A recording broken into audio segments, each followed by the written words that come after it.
जो बेवकूफ घना दिमाग लगावे है दे रहा है ना, उससे अपने हरियाणा में की कहवे से अटकल पच्चू मने जोकर। पानीपत पुलिस वालों, तुम जोकर हो, जोकर, अटकल पच्चू, बैल दिमाग। इंस्पेक्टर राजेंद्र चौधरी, पीएसआई सुरेश वशिष्ठ और एएसआई महेश त्यागी। तुम मुझे क्या, मेरी लंगोट भी ना ढूंढ पाओगे। सर, इस बार इसने पोस्ट बागपत से किया था। चर्बी बढ़ती जा रही है इसकी। यूपी पुलिस से कहो बागपत का कोना कोना छान मारे। एक बार मेरे हाथ लग जाए, इसका अटकल बच्चों तो मैं निकालूंगा।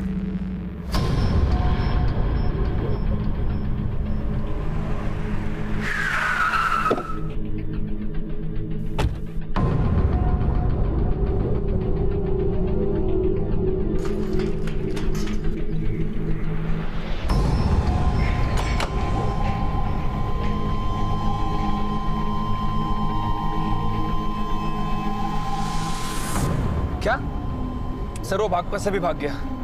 बागपत से वो हरियाणा भी आ सकता है, राजस्थान भी जा सकता है। राजस्थान पुलिस को इन्फॉर्म करो, वो किसी भी तरह हमारे हाथ आना चाहिए। ठीक है सर।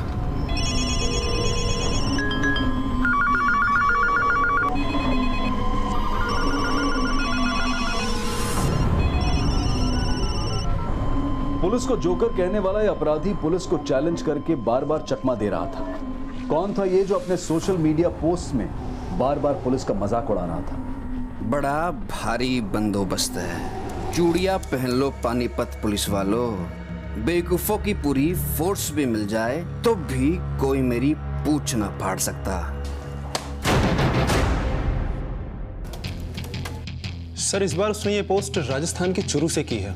सुरेश, राजस्थान पुलिस को अलर्ट करो, इस बार यहाँ से निकलना नहीं चाहिए। Okay sir.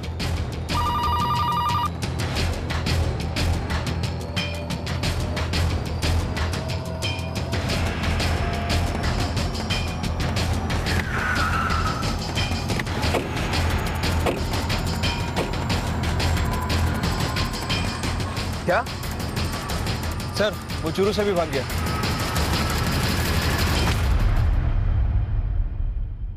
पुलिस को बेवकूफ, जोकर, अटकल पच्चू और न जाने क्या क्या कहने वाला वो अपराधी लगातार सोशल मीडिया पे एक्टिव है और वो पानीपत पुलिस को लगातार चेतावनी दे रहा है।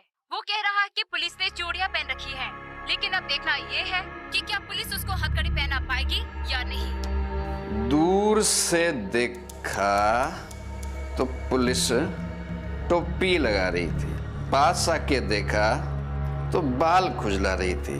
ओ तेरी, वो तो फिर से मार के भाग गया। सोशल मीडिया के इस मनचले अपराधी को पकड़ना पानीपत पुलिस के लिए इज्जत का मसला बन गया था। वो आए दिन पुलिस को इधर उधर भटका रहा था, लेकिन हाथ नहीं आ रहा था। लेकिन ये अपराधी बार बार पुलिस को ऐसे चैलेंजेस क्यों दे रहा था? आखिर पुलिस को चैलेंज करके ये साबित क्या करना चाहता था? 3 राज्यों के पुलिस विभाग में हड़कंप मचा देने वाला यह अपराधी आखिर था कौन? उड़ती चिड़िया के पर गिनने की मेहनत नहीं करता मैं तो देखते ही पर काट देता हूँ चिड़िया के।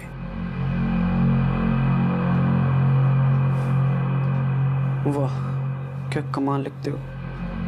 आपकी बातें तो सुन के कोई भी आप पे फिदा हो जाए। फिदा नहीं, फना कहते हैं। जो कह न सके उसको जुबां कहते हैं। वाह, आपकी बातें तो आपसे मिलने की तमन्ना बढ़ा रही है। भैया, हाँ, माँ बुला रही है, चलिए खाना खा लीजिए। तू चल, मैं आता हूँ। ठीक है? अरे नहीं नहीं नहीं, मुझे पता है आप वापस से इस लैपटॉप पे लग जाओगे। अरे चलिए ना, माँ और पापा दोनों इंतजार कर रहे हैं। तू चल, मैं आ रहा हूँ, बस 2 मिनट में आ रहा हूँ। ठीक है? जल्दी आना। हाँ हाँ हाँ। प्लीज एक बार मिल सकते हो? Let's take a break and hope for the best. भैया। हाँ,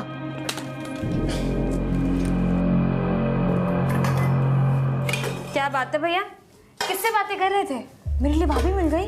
नहीं रे पगली, जीजा ढूंढ रहा था। वो क्या है ना, तेरी उम्र हो गई है शादी की। अपनी उम्र देखिए, मेरी उम्र है।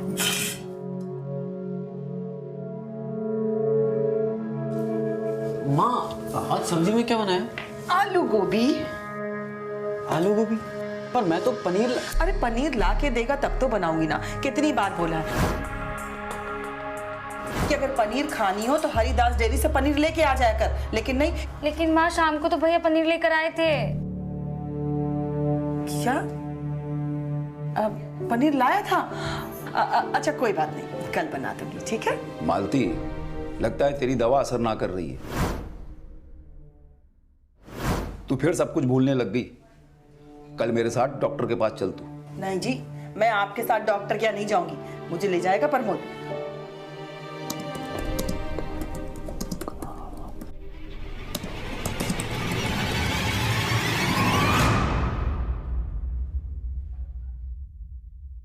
सुरभि, प्रमोद और अपने पापा को बुला ले, खाना तैयार है।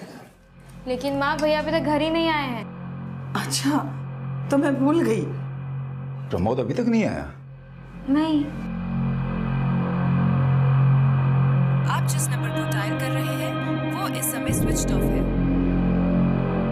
पापा, भैया का फोन तो स्विच ऑफ बता रहा है। अरे बेटा, हो सकता है उसके फोन की बैटरी उतर गई हो। उसके लैब में फोन करके पूछ। जी पापा।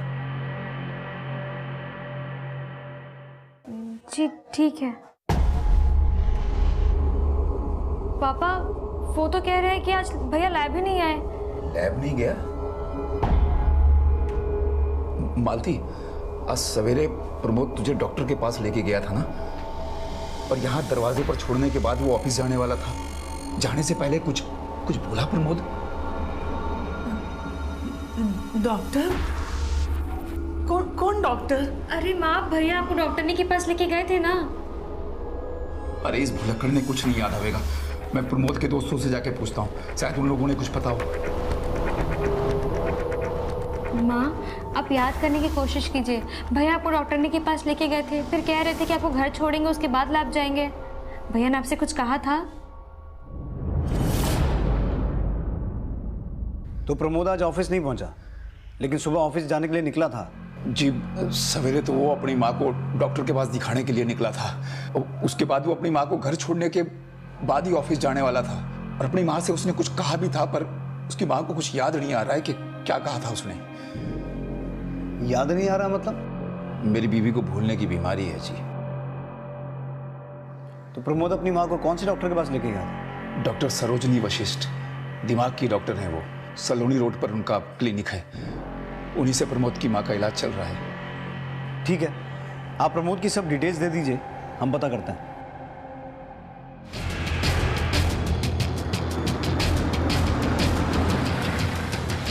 सर, प्रमोद हमारे यहाँ लैब टेक्नीशियन है। सुबह फ़ोन करके उसने मुझसे छुट्टी मांगी थी। सर, बहुत ज़रूरी काम है, आप प्लीज़ एडजस्ट कर लीजिएगा। कोई बात नहीं Pramod, I will manage. Sir, वो कभी छुट्टी नहीं लेता, बहुत ही पंक्चुअल और हार्ड वर्किंग है। सुरेश, पता करो प्रमोद ने कल वाकई छुट्टी ली थी या उसका बॉस हमसे कुछ छुपा रहा है। ठीक है सर। हेलो, ठीक है सर। प्रमोद के फादर ने हमसे कहा था कि प्रमोद अपनी माँ को लेकर डॉक्टर सरोजनी की क्लिनिक गया, लेकिन अभी फोन पे पता चला है कि वो क्लिनिक कल बंद था।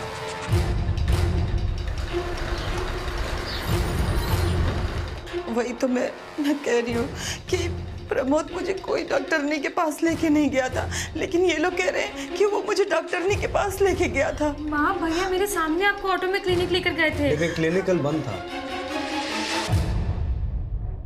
आपको पता है प्रमोद कल कहाँ गया था? सर जी, मैंने आपको बताया था ना कि मेरी बीवी को भूलने की बीमारी से। तो आप में से किसी को कोई आइडिया है कि प्रमोद कल ऑफिस से छुट्टी लेके कहाँ जाने वाला था? हाँ त्यागी। सर, करनाल पुलिस को करनाल हाईवे पे एक डेड बॉडी मिली है। उन्होंने उसकी फोटो सारे पुलिस स्टेशन में सर्कुलेट कर दी है। उसका फोटो इधर भी भेज दो। Okay sir.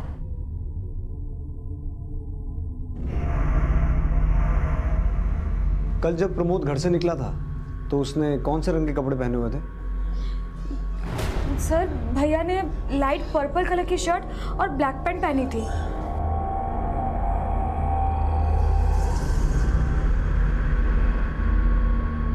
सुरेंद्र जी, हमें करनाल हाईवे पे एक लाश मिली है।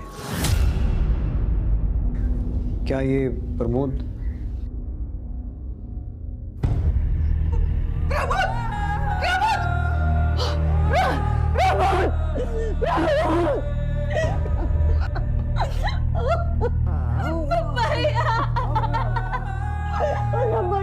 ये प्रमोद ही है? आपका करनाल में कोई रिश्तेदार है या प्रमोद का कोई दोस्त जिससे वो मिलने गया होगा? नहीं सर जी, हमारा करनाल में कोई नहीं है। पता नहीं प्रमोद बाप।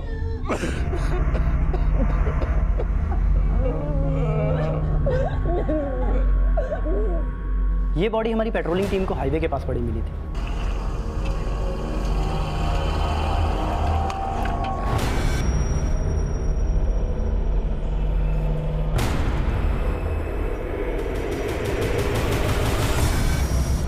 बॉडी के पास हमें कुछ भी नहीं मिला, ना पर्स ना मोबाइल, लेकिन बॉडी के पास रोड पे हमें ब्लड स्पॉट जरूर दिखाई दिए। हमें लगता है कि इसके सर को किसी व्हीकल से कुचला गया है, लेकिन जब हम इसकी बॉडी को यहाँ पर लेकर आए तो प्राइमरी रिपोर्ट से हमें ये पता चला कि इसके सर में गोली भी लगी। गोली? शेर कभी कुत्ते की मौत नहीं मरता। अपनी औकात में रहो पानीपत पुलिस वालों। थाने में मच्छर मारो मच्छर, शेर का शिकार तुम्हारे बस का नहीं।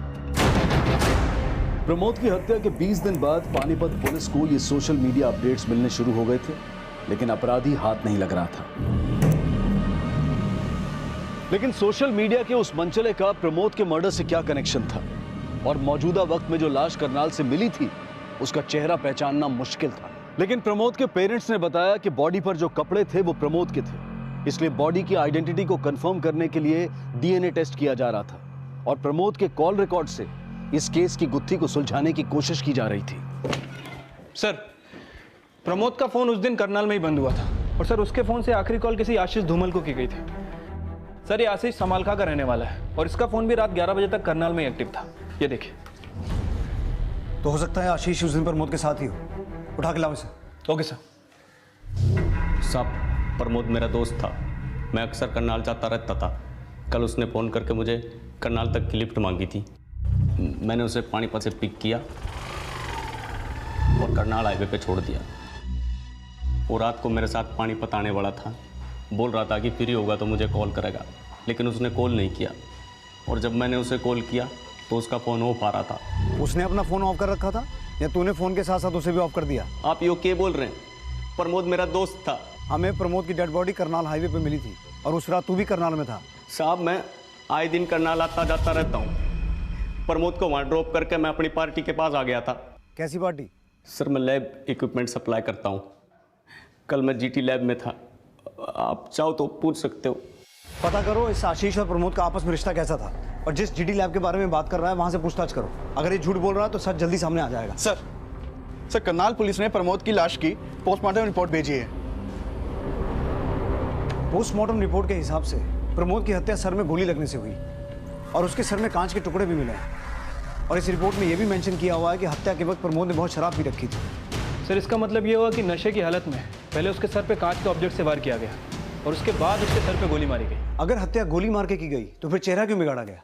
सर, हो सकता है कि बॉडी की पहचान ना हो सके, इसलिए क्योंकि किलर को डर था कि अगर बॉडी की पहचान हो जाती तो उसे पकड़ा जा सकता था। और सर, वैसे भी ना तो बॉडी के पास हमें कोई मोबाइल फ़ोन मिला है, ना ही पर्स, और ना ही और कुछ। मैं कुत्ते भी ऐसे पालता हूँ कि कोई मेरे खिलाफ मुंह नहीं खोलता। जिसको दबोचना है दबोच लो, लेकिन मुझे नहीं ढूंढ पाओगे। मौजूदा वक्त से 17 दिन बाद पुलिस को यह चेतावनी मिली थी, और मौजूदा वक्त में पुलिस प्रमोद की हत्या में आशीष की भूमिका खंगाल रही थी। आशीष अपने बयान पर कायम था, और अब पुलिस प्रमोद की फैमिली से दोबारा प्रमोद के करनाल जाने की वजह जानने की कोशिश कर रही थी। हाँ, मुझे याद आया, उस दिन प्रमोद और मैं क्लिनिक गए थे। वहाँ क्लिनिक बंद था, फिर वापस प्रमोद ने मुझे घर छोड़ दिया, और वो कुछ कह रहा था। क्या कह रहा था? याद करने की कोशिश कीजिए।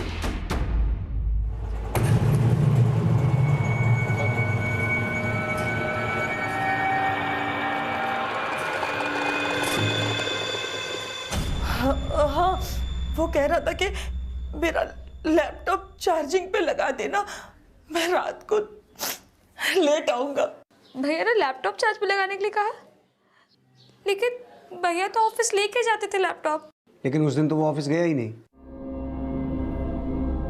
उसने आपसे ये कहा था कि वो करनाल जाने वाला है।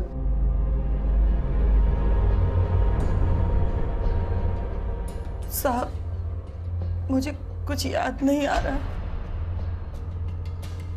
अच्छा, पिछले कुछ दिनों से प्रमोद का बर्ताव कैसा था? कोई ऐसी चीज जो आपने नोटिस की हो, आपको अजीब लगी हो? हाँ सर, भैया ना कुछ दिनों से काफी ऑनलाइन चैटिंग कर रहे थे। किससे चैटिंग कर रहे थे? ये तो मुझे नहीं पता सर, लेकिन मुझे लगा था। भैया। हाँ, किससे बातें कर रहे थे? मेरे लिए भाभी मिल गई। लेकिन भैया ने मेरी बात टाल दी। सर, हो सकता है कि भैया की कोई ऑनलाइन फ्रेंड हो जो करनाल में रहती हो। प्रमोद का सोशल नेटवर्किंग अकाउंट किस नाम से था वो बताइए, और उसका लैपटॉप लेके आइए। सर, प्रमोद ने अपना सोशल नेटवर्किंग अकाउंट करीब 1.5 साल पहले बनाया था। प्रमोद किस किस के टच में था? मुझे हर एक आदमी की डिटेल चाहिए। जी सर। सर, ये किसी दीपांकर नाम के लड़के से लगातार चैटिंग कर रहा था। एंड सर, लास्ट चैटिंग भी इसने दीपांकर से ही की थी। फिदा नहीं फना कहते हैं, जो कह न सके उसको जुबां कहते हैं। इसके जवाब में दीपांकर ने लिखा कि आपकी बातें आपसे मिलने की तमन्ना बढ़ा रही हैं, और फिर प्रमोद ने रिप्लाई किया, let's take a break and hope for the best.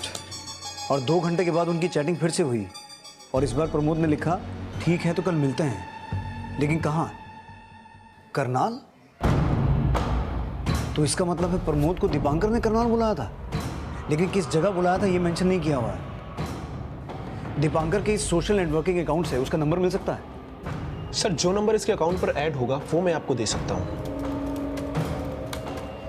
Sir, ये नंबर है दीपांकर का। सुरेश,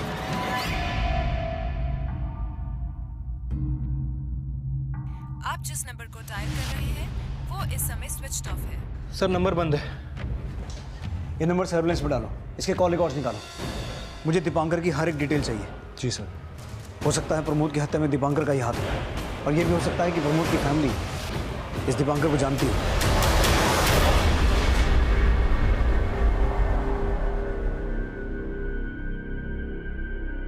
हम इसे नहीं जानते। भैया के मुंह से कभी किसी दीपांकर का नाम नहीं सुना सर।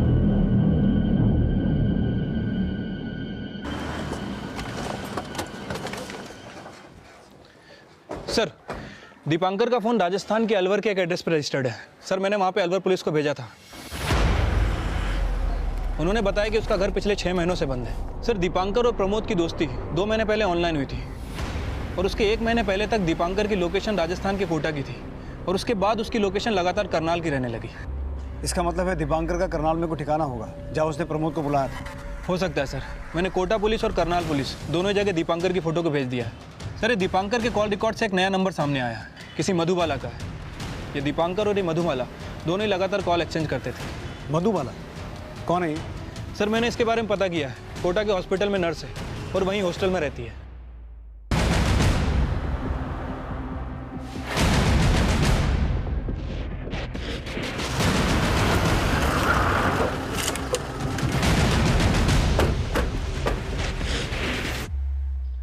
मधुबाला जी, आप लोग मुझसे मिलने आए हैं? जी, आपसे ही मिलने आए हैं।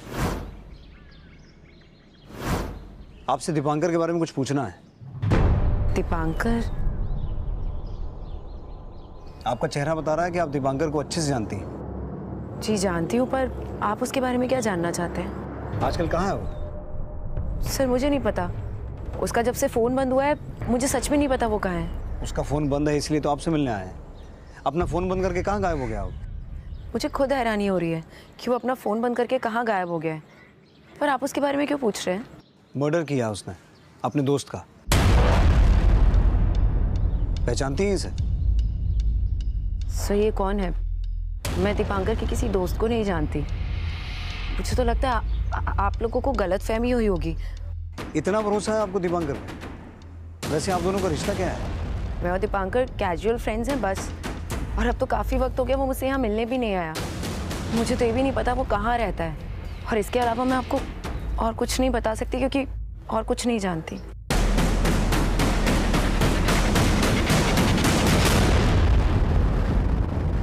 सुरेश सर, इस लड़की मधुबाला की पूरी डिटेल निकालो।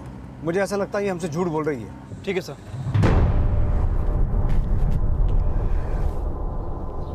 आप जिस नंबर को डायल कर रहे हैं वो इस समय स्विच ऑफ है। दीपांकर का फोन 1 महीना पहले तक कोटा में एक्टिव था और मधुबाला का हॉस्टल भी कोटा में ही है। कोटा पुलिस से हमें दीपांकर के बारे में कोई लीड मिली है? नहीं सर, फिलहाल तो कोई लीड नहीं मिली।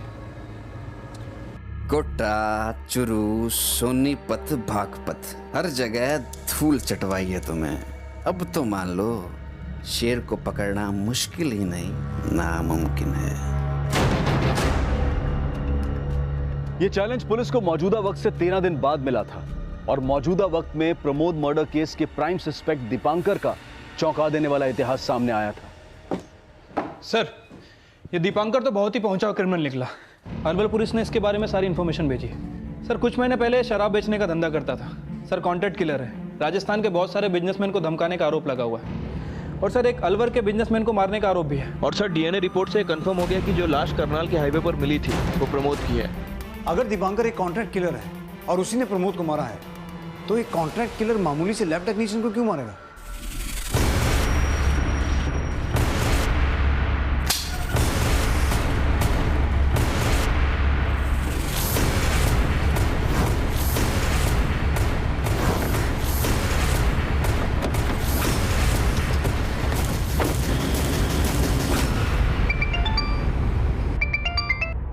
हाँ सुरेश। सर, करनाल पुलिस ने दीपांकर के उस ठिकाने का पता लगा लिया जहां दीपांकर पिछले 1 महीने से करनाल में किराए पे रहता था।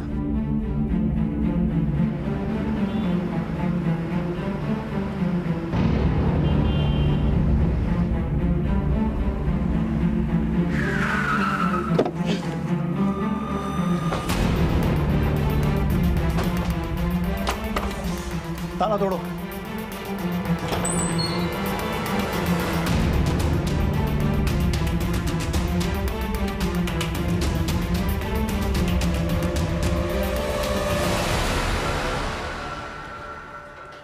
सर, कांच पे खून के धब्बे भी हैं। प्रमोद की पोस्टमार्टम रिपोर्ट के हिसाब से उसके जख्मों में भी कांच के टुकड़े मिले थे। मुझे लगता है प्रमोद का मर्डर यही हुआ है। सुरेश, इन कांच के टुकड़ों पे जो ब्लड स्टेन्स हैं इन्हें प्रमोद के ब्लड ग्रुप से मैच करवा के देखो और इस जगह से लेकर हाईवे की वो जगह जहां प्रमोद की डेड बॉडी मिली थी पूरे रास्ते में पूछताछ करो। ठीक है सर। शर्मा जी, इस घर के मालिक को बुलाइए। जी सर। आपने बिना पूछताछ के ये घर दीपांकर को किराए पे दे दिया? सर, दिखने में तो बहुत ही भोला भाला लगता था वो। मुझे बिल्कुल नहीं पता था कि दीपांकर क्रिमिनल भी है। इसे पहचानते हैं? नहीं सर। प्रमोद नाम है इसका। 12 सितंबर की रात एक करनाल आया था। इसका यहाँ आना जाना था? सर, मैंने कभी ध्यान नहीं दिया।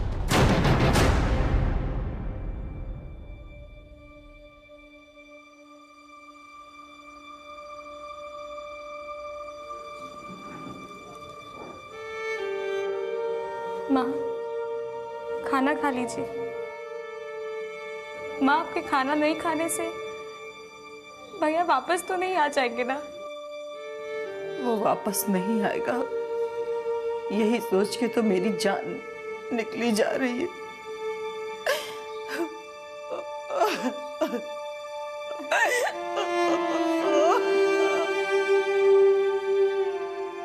प्रमोद के परिवार की आर्थिक स्थिति काफी कमजोर थी। प्रमोद के अलावा घर में कमाने वाला कोई नहीं था और उसके जाने के बाद यह परिवार काफी नाजुक हालत में आ पहुंचा था। लेकिन सवाल यह था कि प्रमोद जैसे लैब टेक्नीशियन की हत्या का दीपांकर से क्या कनेक्शन था? प्रमोद की हत्या का मोटिव क्या था? क्या दीपांकर ने प्रमोद को मारने की सुपारी ली थी? लेकिन किससे? और क्या वजह थी कि दीपांकर ने सोशल मीडिया पर प्रमोद से दोस्ती की थी? क्या यह कोई षड्यंत्र था? इन सारे सवालों के जवाब दीपांकर की तलाश पर निर्भर थे और इसी बीच दीपांकर के करनाल वाले घर से मिले ब्लड स्टेन्स की फॉरेंसिक रिपोर्ट आई। सर, दीपांकर के करनाल वाले घर में जो खून के धब्बे मिले थे वो प्रमोद के ब्लड ग्रुप से मैच करते हैं। प्रमोद को दीपांकर के घर पे मारा गया और उसके बाद उसे हाईवे पे ले जाकर डंप कर दिया गया। मर्डर करके बॉडी डंप कर देना अकेले दीपांकर ने तो नहीं किया होगा। हो सकता है उस रात उसके साथ कोई और भी रहा हो। और सर दीपांकर के कॉल रिकॉर्ड से बहुत सारे नंबर सामने आए हैं जिन्हें फेक आईडी देकर खरीदा गया था, लेकिन फिलहाल सारे नंबर बंद हैं। सर कहीं ऐसा तो नहीं कि यही लोग दीपांकर की गैंग के हों? लेकिन सुरेश, एक बात मुझे शुरू से खटक रही है, प्रमोद जैसा मामूली सा लैब टेक्नीशियन दीपांकर जैसे अपराधी से ऑनलाइन चैटिंग क्यों कर रहा था? कहीं ऐसा तो नहीं कि प्रमोद का दीपांकर के अपराधों से कोई कनेक्शन हो और यही उसकी मौत की वजह बना? इस प्रमोद की भी पूरी हिस्ट्री निकालो। सर मैंने मधुबाला के कॉल रिकॉर्ड चेक किए। सर मधुबाला का नंबर पिछले दिनों करनाल में एक्टिव रहता था। सर मधुबाला के कॉल रिकॉर्ड में 3 नंबर ऐसे हैं जो फेक आईडी के हैं और इन नंबर से अक्सर मधुबाला को कॉल किया जाता था, जो कि अभी बंद है। आप लोग मुझे कहाँ लेकर जा रहे हैं, कुछ तो बताइए। मैंने कुछ भी नहीं किया है। मेरी बात तो सुनिए, मैं कहाँ क्यों लेकर जा रहे हैं मुझे? अरे सर मैं नहीं जानती दीपांकर का है, मेरा भरोसा कीजिए। इन नंबर से तुम्हें कई बार कॉल हुए हैं, किन के नंबर से हैं? अब बोलोगी या हम तरीका बदलें? सर मैं नहीं जानती, हो सकता है दीपांकर ने कॉल किया हो। उसका फ़ोन बंद होने के बाद उसने मुझे 1-2 बार दूसरे नंबरों से भी फ़ोन किया था। 1-2 बार नहीं, कई बार। और तुम्हारा फ़ोन करनाल में भी एक्टिव था, जहां दीपांकर ने प्रमोद का मर्डर किया। ये है प्रमोद। तुम्हारा इसके मर्डर से क्या कनेक्शन है? सर मेरा कोई कनेक्शन नहीं है और मैं इसे जानती तक नहीं। दीपांकर के गैंग के बाकी मेंबर्स को तो जानती होगी। Sir Dipankar gang?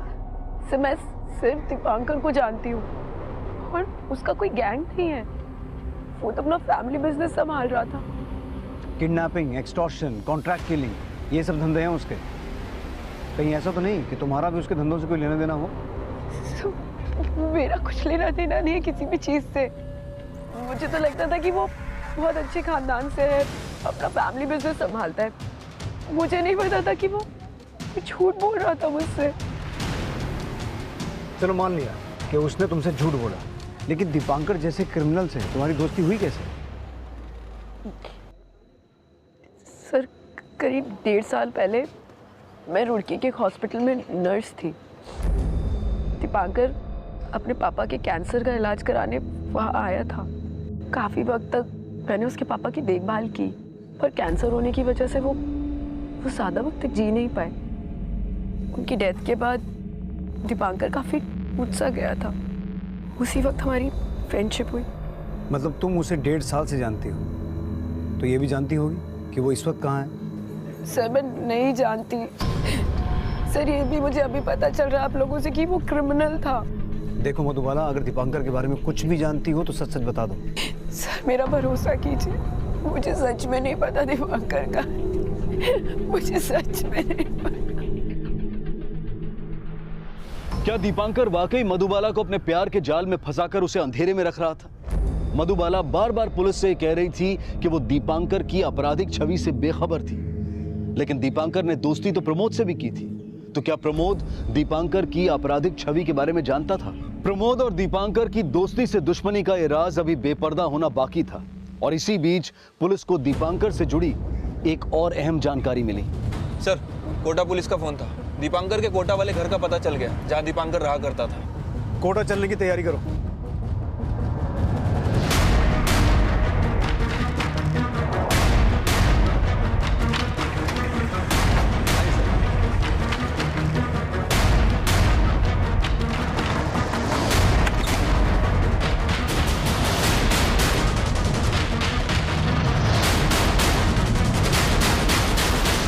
सर यहाँ तो ऐसा कुछ भी नहीं मिला है जिससे दीपांकर की लीड मिल सके। ये घर कब से बंद है? पड़ोसियों से पता चला है कि यहाँ 1 महीने से ताला लगा हुआ है। पहले दीपांकर अक्सर यहाँ आया करता था। तो यहाँ दीपांकर के साथ कोई और भी रहता था? जी सर, पूछताछ पे पता चला है कि एक लड़की भी उसके साथ रहती थी। कौन लड़की?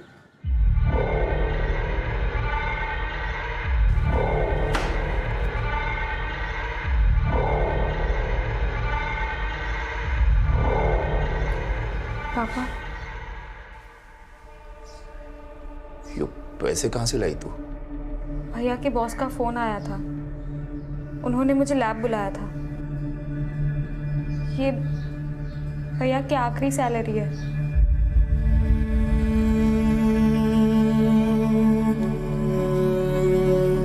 अलमारी में रख दे।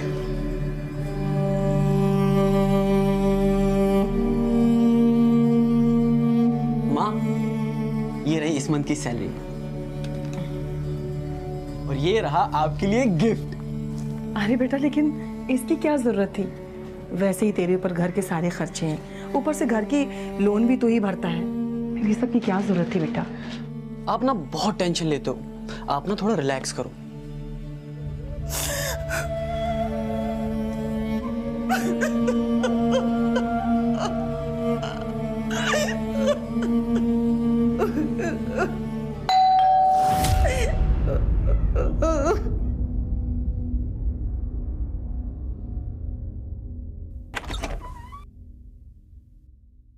जी पानीपत पुलिस वालों, तुम्हारी हिम्मत कैसे हुई एक निर्दोष लड़की को अरेस्ट करने की? सर, दीपांकर प्रमोद से जिस सोशल मीडिया अकाउंट से बात किया करता था वो दोबारा एक्टिव हो गया है। और सर, इसने इस बार ये पोस्ट किया है अंबाला से। पानीपत पुलिस वालों, तुम्हारी हिम्मत कैसे हुई एक निर्दोष लड़की को अरेस्ट करने की? मधुबाला को अभी के अभी छोड़ दो, वरना अंजाम बहुत बुरा होगा। सर, मैंने अंबाला पुलिस को इसकी लोकेशन अपडेट कर दी है। प्रमोद की हत्या के 10 दिन बाद दीपांकर ने सोशल मीडिया पर पहला धमकी भरा पोस्ट किया था और पुलिस को दीपांकर के हाइडआउट का भी पता चला था।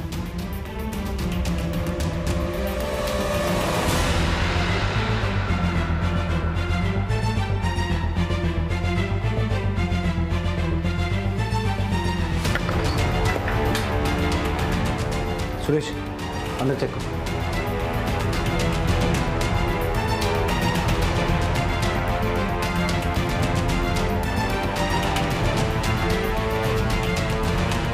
सर, मुझे मालूम था तुम यहाँ आओगे, लेकिन मुझे कभी ढूंढ नहीं पाओगे। अब इस कागज की बत्ती बना। दीपांकर के इस सिरफिरेपन की ये तो सिर्फ शुरुआत थी। अंबाला के बाद हरियाणा, यूपी और राजस्थान की कई जगहों से वो लगातार कई चेतावनी भरी पोस्ट अपडेट कर रहा था। सर, दीपांकर ने इस बार पानीपत से पोस्ट किया है। पानीपत पुलिस वालों, मैं खुद पानीपत में आ गया। हिम्मत है तो ढूंढ के दिखाओ।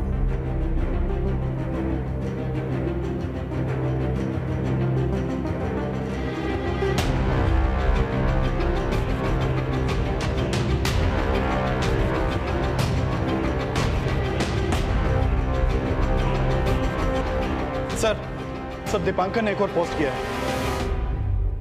तुम मुझे पानीपत में ढूंढ रहे हो और मैं तुम्हारा करनाल में इंतजार कर रहा हूं। आजा, पकड़ लो। त्यागी, पूरे करनाल में सेल लगा दो, कोई भी रोड छूटना नहीं चाहिए। ये कितना भी शेर बन है, इसकी गिदड़ भपकी इस बार कामयाब नहीं होनी चाहिए।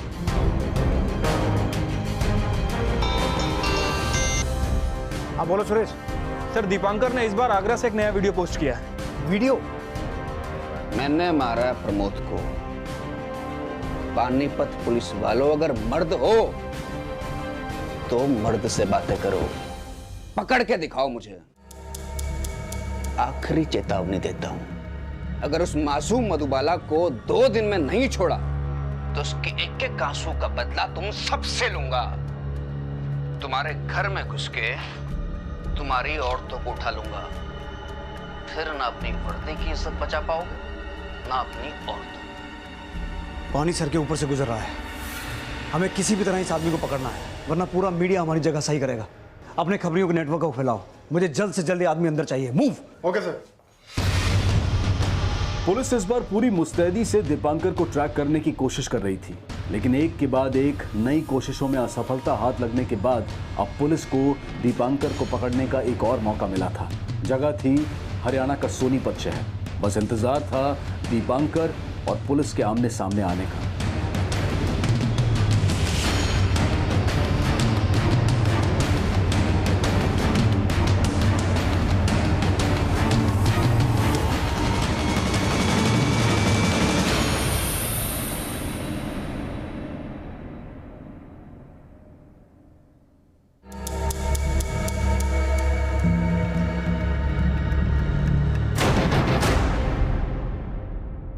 Suresh, be alert.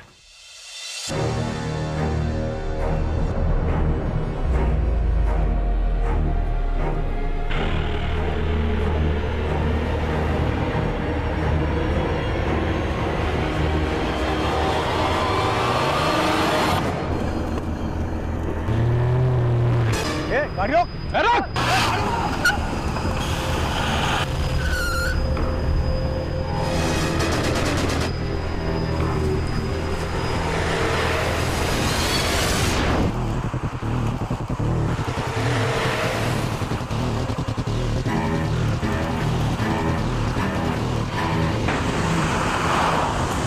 तेज चला।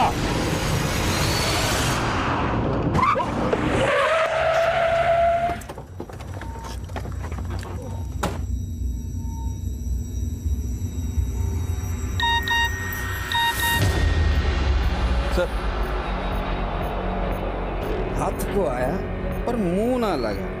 अब मैं चला विदेश, कभी ना पकड़ पाओगे मुझे। एक कुख्यात अपराधी अब विदेश भागने की फिराक में था और अब पुलिस ने अपने खबरी नेटवर्क को और भी सक्रिय कर दिया था। और कुछ दिनों बाद पुलिस को दीपांकर की एक और सूचना मिली। हाँ अशोक बोल।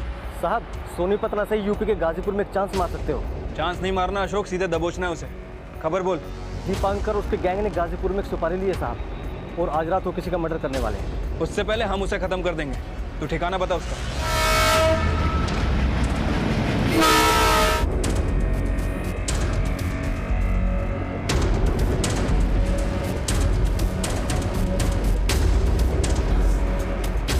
पैकिंग हो गई के? चल जल्दी कर, निकलना है।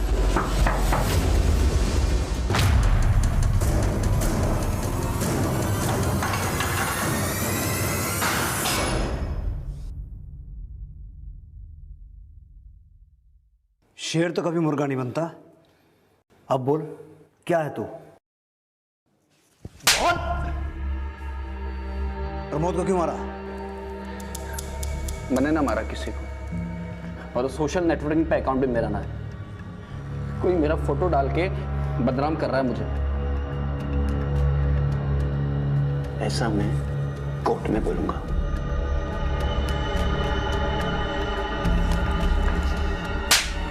घास छाना ना बना है। तेरी सहेली है ना मधुबाला, सब कुछ उगल चुकी है। सर मधुबाला की हिस्ट्री खोद के निकाली है। 7 साल पहले अंबाला के एक इंस्टीट्यूट में ये नर्सिंग का कोर्स कर रही थी, और सर प्रमोद भी उसी इंस्टीट्यूट में लैब टेक्नीशियन का कोर्स कर रहा था। मतलब मधुबाला प्रमोद को पिछले 7 साल से जानती थी? तो हो सकता है प्रमोद के घर वाले भी मधुबाला को जानते हो। जी। इसे पहचानती है? ये भैया की बहुत अच्छी दोस्त थी। भैया इसे शादी भी करना चाहते थे। करीब 7 साल पहले की बात है। मैंने उसे अपनी फैमिली से भी मिलवाया था, पर मेरे पापा को पसंद नहीं आया। प्रमोद की फाइनेंशियल हालत ठीक नहीं थी। पापा को लगता था कि वो मुझे कभी खुशी नहीं रख पाएगा। आई एम सॉरी प्रमोद, पापा हमारी शादी नहीं होने देंगे। उसके बाद रुड़की में मेरी जॉब लग गई, हॉस्पिटल में। वहाँ मैं दीपांकर से मिली और हम लोग काफ़ी अच्छे दोस्त बन गए। सर पापा को वो बहुत पसंद आया। उसके पास घर था, गाड़ी थी। पापा को लगता था वो मुझे बहुत खुश रखेगा, पर सर हम ये नहीं जानते थे कि वो एक क्रिमिनल है। लेकिन तुम्हारे एक्स बॉयफ्रेंड प्रमोद की उससे दोस्ती कैसे हुई? दोस्ती मैंने की उससे, क्योंकि वो मुझसे मेरी मधुबाला को छीनना चाहता था। तुम अभी प्रमोद से बात करती हो? ऐसा कुछ भी नहीं है दीपांकर। मैंने तो उसी दिन उसे खत्म करने की सोच ली थी, लेकिन वो मधुबाला के टच में था। इसलिए मैंने प्रमोद से सोशल मीडिया पर दोस्ती की और 12 सितंबर को मैंने उसे करनाल बुलाया।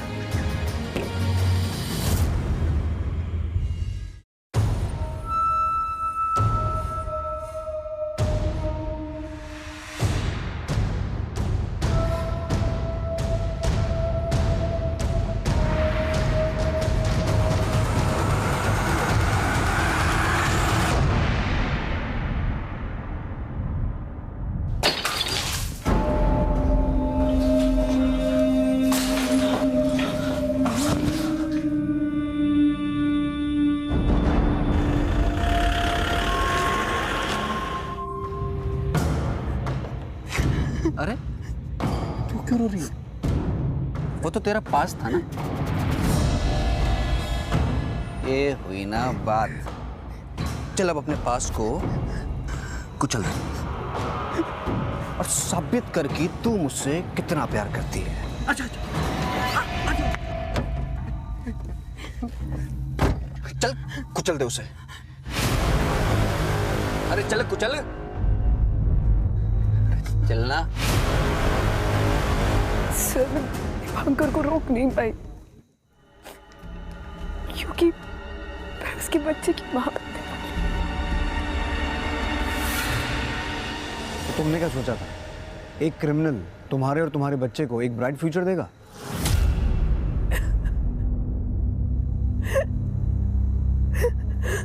झूठी चकाचौंध को देखकर हम अक्सर बुरे को अच्छा समझने की भूल कर बैठते हैं।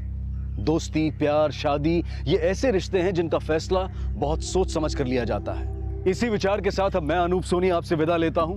फिर मुलाकात होगी अगले एपिसोड में एक और चौंका देने वाले केस के साथ। तब तक अपना और अपने परिवार का ख्याल रखें और देखते रहें क्राइम पेट्रोल सिटी क्राइम्स। सबक एक को सीख हम सबको। जय हिंद।